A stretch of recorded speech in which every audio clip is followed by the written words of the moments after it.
Alors, le salon de Munich 2021 se déroule également en ville en partie cette année et en profite pour présenter la 5e génération de l'un de ces modèles stars, le Sportage, ici en version GT Line. Alors, GT Line, j'imagine que c'est une définition les plus haut de gamme qui sera proposée sur ce Sportage. Une 5e génération qui a grandi, qui en profite pour s'allonger, s'étirer, gagner en hauteur, devenir un peu plus polyvalent apparemment. Plus longue de 3 cm par rapport à l'ancienne génération, mais cette version européenne est quand même plus courte que les versions que l'on retrouve dans le monde entier, parce que c'est un véhicule qui est vendu un petit peu partout dans le monde. Alors, on reprend la même plateforme que son cousin Hyundai Tucson, regardez, avec un nouveau style, le nouveau logo, évidemment de la marque. C'est plus rond qu'avant, hein. Ouais. C'est plus acéré et ça se rapproche même en termes de style au Tucson. Ça risque d'être un petit peu clivant, mais comment reprocher finalement à un constructeur de prendre des risques stylistiques? Moi je trouve ça plutôt bienvenu. Ouais, c'est pas mal. On peut voir des feux en forme de boomerang, quelque chose de très recherché, hein, avec de la rondeur, des effets de style. Après, on s'est inspiré de la nouvelle EV6 qui est juste là derrière. Le V6 que vous connaissez depuis quelques temps désormais. C'est 100% électrique. Hein. Quant à elle, le Sportage, lui, est proposé dans toutes les motorisations. En essence micro-hybride, essence hybride rechargeable et même en diesel. mais pas en 100% Mais électrique. pas en 100% électrique. Ça, Contrairement à elle. À le V6.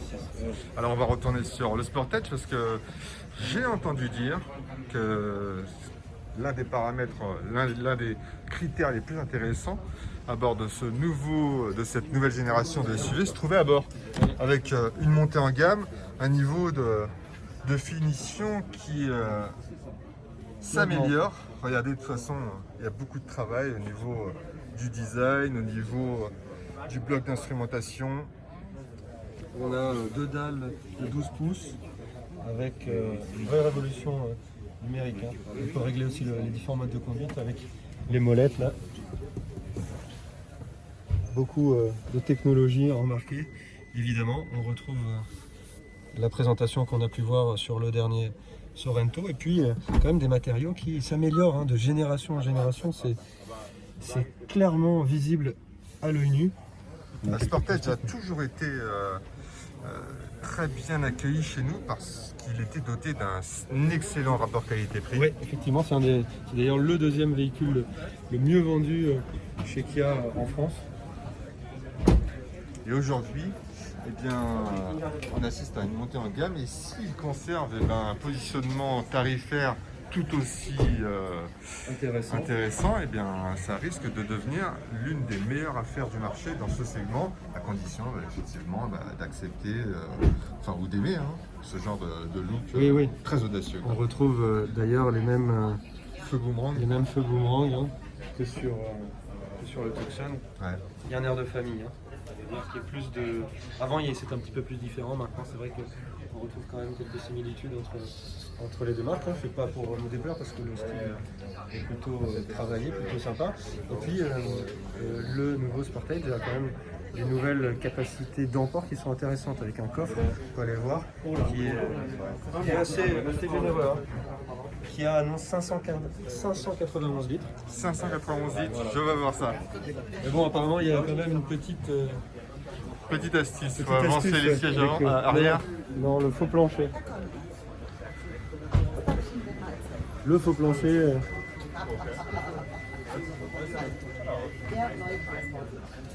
Voilà, donc bon. On a gratté un petit peu de place. Hein. Parce que je vois pas. Les 132 litres du faux plancher, ils sont un petit peu exagérés selon moi. Et puis on a une excellente habitabilité à l'arrière, c'est normal, c'est un véhicule familial et c'est ce qu'il faut.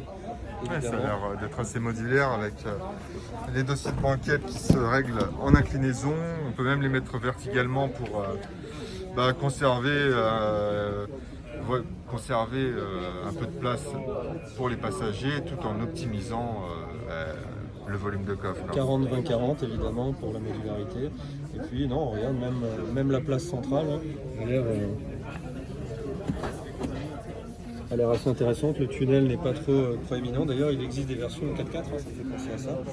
Et puis, c'est assez bien doté en termes de technologie, avec beaucoup d'aide à la conduite. Le maintien dans la file, les feux de route automatiques, la caméra de recul 360 degrés, détecteur de fatigue, bref. Tout ça, vous ajoutez évidemment le freinage d'urgence, la fonction anti-croisement. Vous avez vraiment tout ce qu'il faut et tout ce qu'on a déjà vu chez Hyundai et évidemment chez Kia. Comme toujours, chez les constructeurs asiatiques, on constatait jusqu'à présent, surtout chez les Japonais, mais maintenant chez les Coréens c'est pareil. Le véhicule est toujours très bien loti, beaucoup d'options. Ouais. Et donc en gros, un rapport qualité-prix optimal. Ça sera difficile de faire plus intéressant en Europe. Les tarifs qui devraient osciller entre 30 et 50 000 euros, c'est à peu près les prix du Tucson. Et du coup, on a là un concurrent de taille, un concurrent franchement intéressant pour le 3008 et tous les autres SUV compacts du marché. Allez, on passe à la suite.